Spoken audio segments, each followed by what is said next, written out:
সেই সুবর্ণ সময়ে যখন আমাদের স্বর গোস্বামী, রূপ গোস্বামী, সনাতন গোস্বামী, রঘুনাথ দাস গোস্বামী, রঘুনাথ ভট্ট গোস্বামী, জীব গোস্বামী, গোপাল ভট্ট গোস্বামী, এই স্বর গোস্বামীরা অক্লান্ত কঠোর পরিশ্রম করে আমাদের যে গৌরবময় গৌরীয় বৈষ্ণব পরম্পরার ধারা, সেই স্রোতকে একটা জোর বেগ দিয়েছিলেন এবং সমস্ত জায়গায় ছড়িয়ে দিচ্ছিলেন এই গৌরীয় বৈষ্ণব পরম্পরার অভূতপূর্ব শিক্ষা।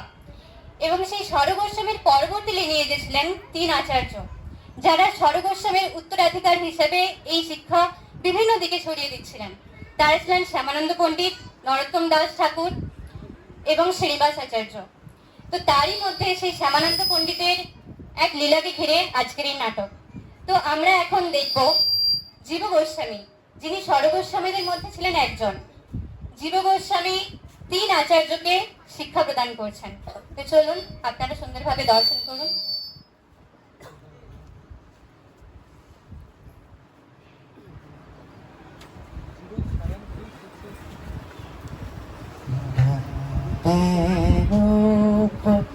সনাতন রঘুযুগ শ্রী জীব গোপালক বন্দে রূপ সনাতন রঘুযুগ শ্রী জীব গোপালক।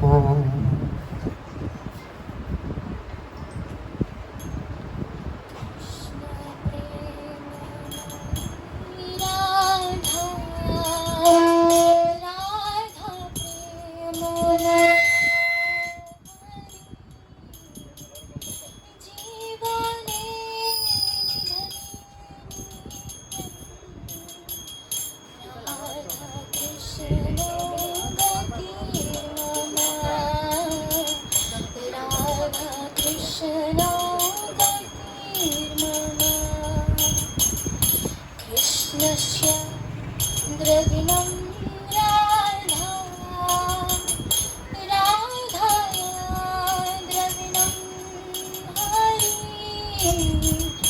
जीवने निधने नित्यं राधा कृष्णो गतिर्मम राधा कृष्णो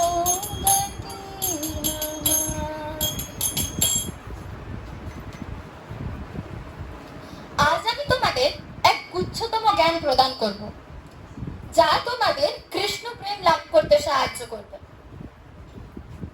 তাহলে শোনো, শ্রী চৈতন্য চরিতামৃতে বলা আছে, আত্মেন্দ্রিয় প্রীতি বাঞ্ছা তারে বলি কাম, কৃষ্ণেন্দ্রিয় প্রীতি ইচ্ছা ধরে প্রেম নাম।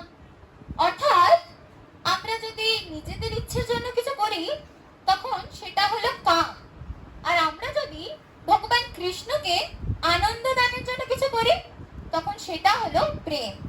আশা করছি তোমরা কাম ও প্রেমের মধ্যে পার্থক্য বুঝতে পেরেছো। এ বিষয়ে কারো কোনো প্রশ্ন থাকলে আমাকে বলো। হরে কৃষ্ণ প্রণাম, আমার একটা প্রশ্ন আছে। আচ্ছা, বলছিলাম যে প্রেম হচ্ছে সর্বোচ্চ স্তর, এর থেকেও কি কোনো সর্বোচ্চ স্তর আছে? হ্যাঁ, প্রেমেরও সর্বোচ্চ স্তর আছে, যেটা সমস্ত গোপীগণের ছিল। প্রেমের সার হলো ভাব, আর ভাবের পরাকাষ্ঠা হলো মহাভাব, যার স্বরূপিণী শ্রীমতী রাধারানী। তাহলে শোনো, শ্রীমতী রাধারানীর সম্পর্কে আরো একটি গুচ্ছতম তত্ত্ব আমি তোমাদের প্রদান করছি। রাধা পূর্ণ শক্তি, কৃষ্ণ পূর্ণ শক্তিমান, দুই বস্তু ভেদ নাই শাস্ত্রের প্রমাণ। অর্থাৎ কৃষ্ণের দুটি শক্তি, বহিরঙ্গা ও অন্তরঙ্গা। অন্তরঙ্গা মানেই হলো যোগমায়া, আর এই যোগমায়া শক্তিকে 3 ভাগে ভাগ করা হয়েছে, সন্ধিনী, সম্বিত ও লাদিনী শক্তি। এই লাদিনী শক্তির প্রধান হলেন শ্রীমতী রাধারানী।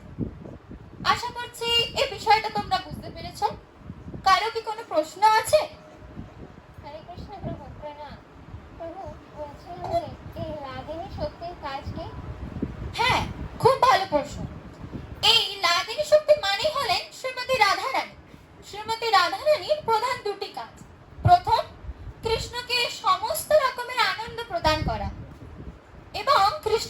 রাখা।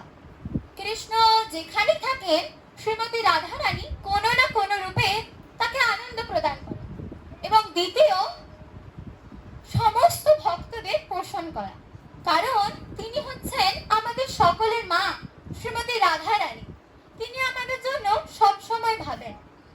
আমরা এই জড়জগতে দেখতে পাই একজন মা তার সন্তানকে কিছু সময়ের জন্য না দেখতে পেলে কত ক্রন্দন করে। তাহলে অনন্তকাল ধরে যিনি আমাদের মা শ্রীমতী রাধারানী, ভাবো তিনি আমাদের জন্য সব সময় কতই না ক্রন্দন করছেন। আশা করছি তোমরা শ্রীমতী রাধারানীকে চিনতে পেরেছো।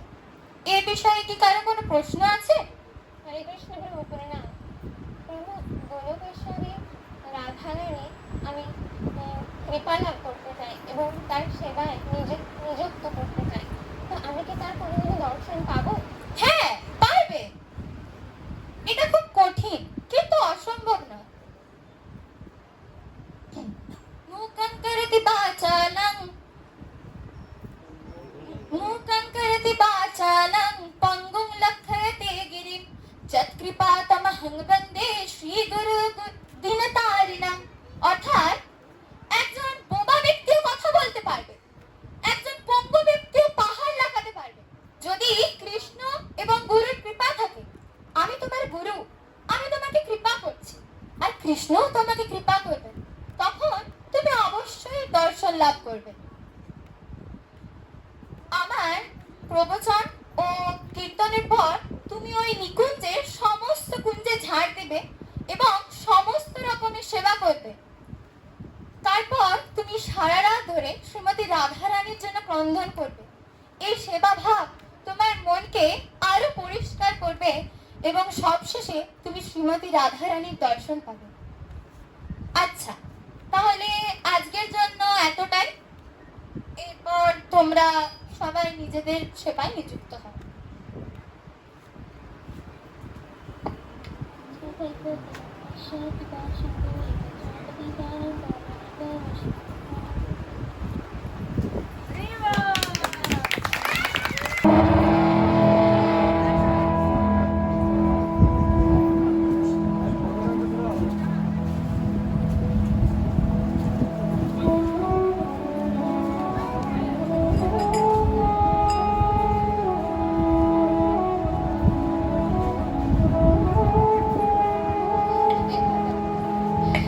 হে দাদা, কৃপা কৃপা করো।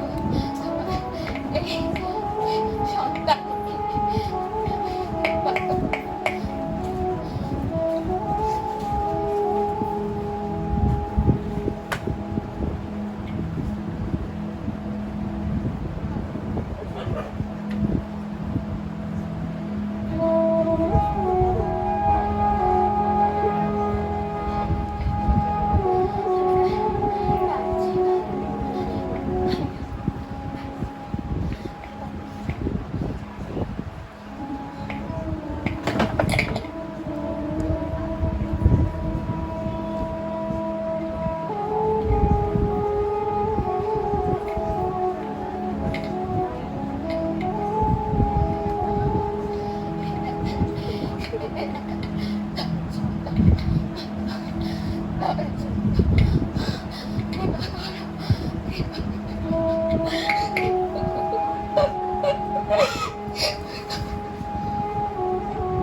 তো আমাদের আপনারা সবাই এবং আমরা সবাই শুদ্ধ চেতনা এবং হৃদয় নিয়ে কল্পনার মাধ্যমে আমরা এই সুন্দর দৃশ্য দর্শন করব, যেখানে রাধারানী এক সুন্দর লীলা করবেন তার ভক্ত শ্যামানন্দ প্রভুকে কৃপা প্রদান করার জন্য। হরে কৃষ্ণ।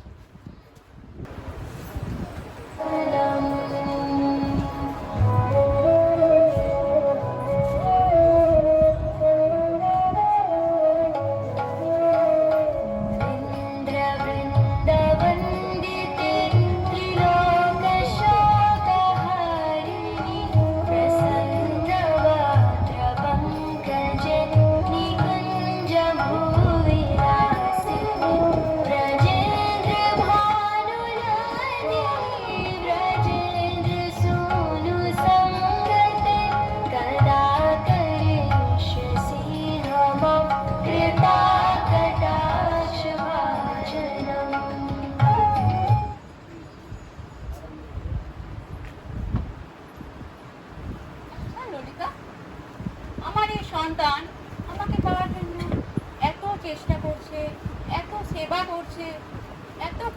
করছে, কি ব্যাপার বলো তো?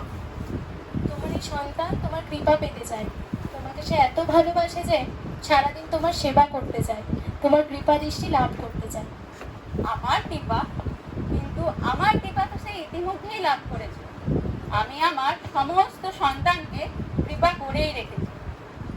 তুমি তুমি জানো ললিতা, আমি সব সময় আমার সন্তানদের অপেক্ষায় থাকি। আমি সব সময় তাদের জন্য ক্রন্দন করি। আমি জানি তারা একদিন ঠিক আমার কাছে ফিরে আসবে, ঠিক ফিরে আসবে। যাই হোক, অপেক্ষায় থাকবো। নিশ্চয়। সখী, আমি আমার কাজগুলো সেরে নিই। হ্যাঁ, আচ্ছা।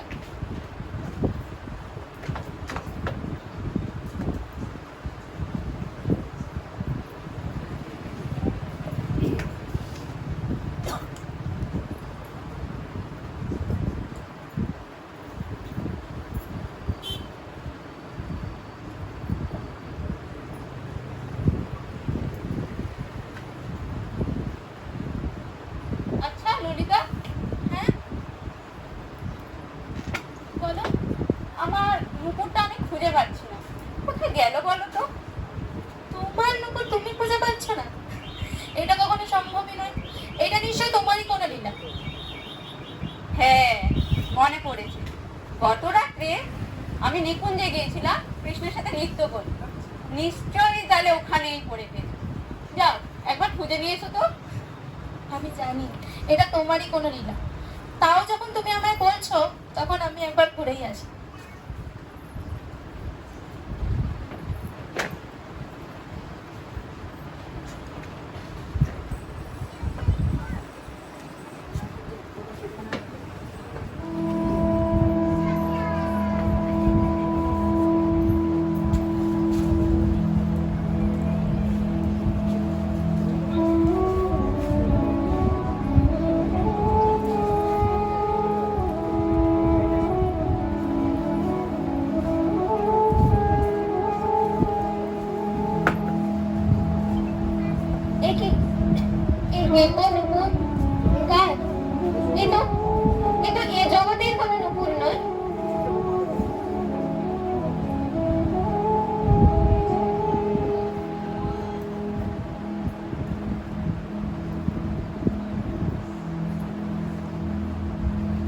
আচ্ছা, শুনছেন?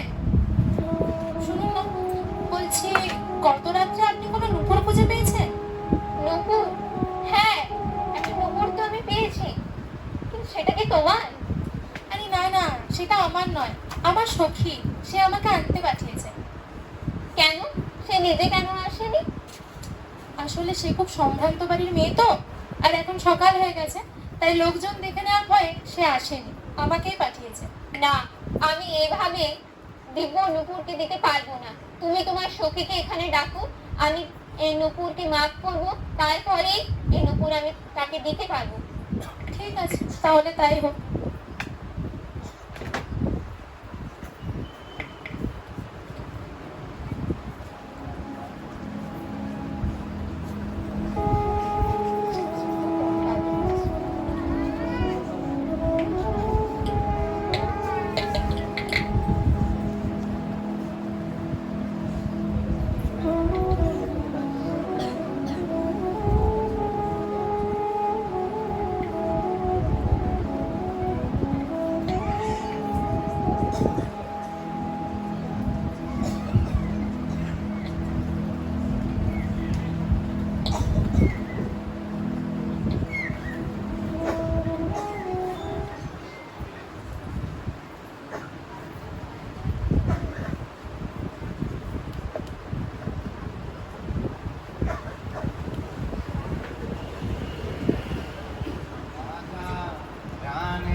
আমি আমার সখীকে নিয়ে এসেছি।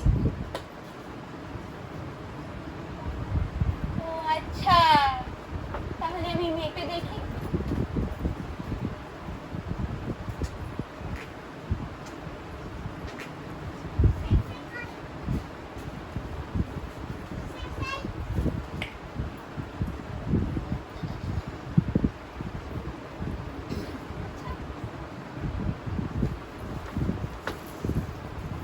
আচ্ছা, তুমি এখানে প্রতিদিন কি করো বলো তো?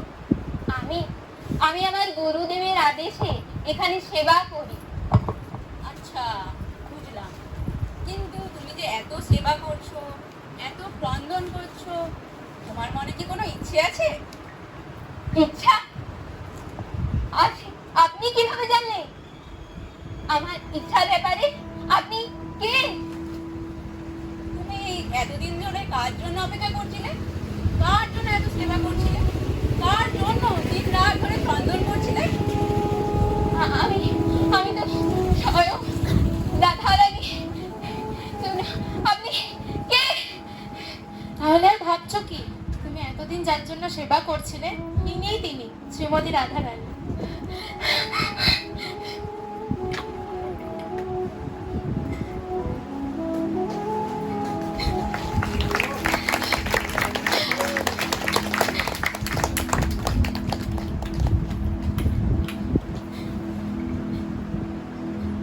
রামকৃষ্ণ দাস, আমার নাম শ্যামা।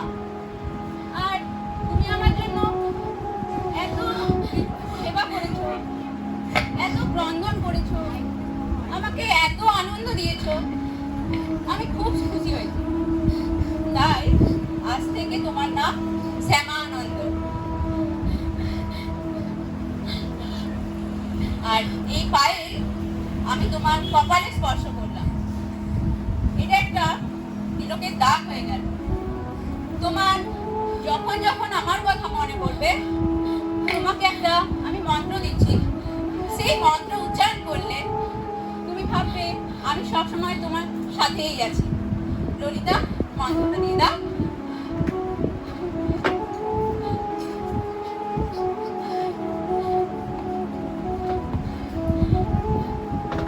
কিন্তু তুমি এই ব্যাপারে কিছু বলো না কিন্তু কাউকে। আমি এভাবে কাউকে আর আর যদি তোমার কোনো ইচ্ছে থাকে তুমি আমাকে বলতে পারো। ইচ্ছা, আমার ইচ্ছা আপনার আসল স্বরূপ দেখা, তা করে আপনার আসল স্বরূপ দেখা। আচ্ছা, ঠিক আছে।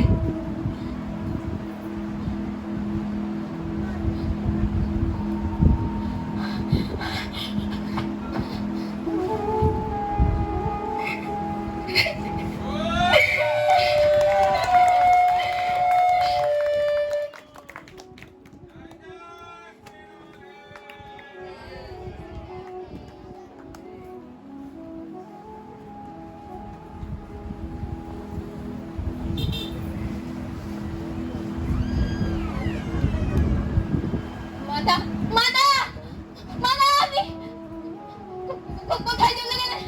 এই রাতে আমাকে আমাকে যাবেন না। আপনার এই অধম সন্তানকে আপনার চরণে থাকবে। আমি আমি পারছি না।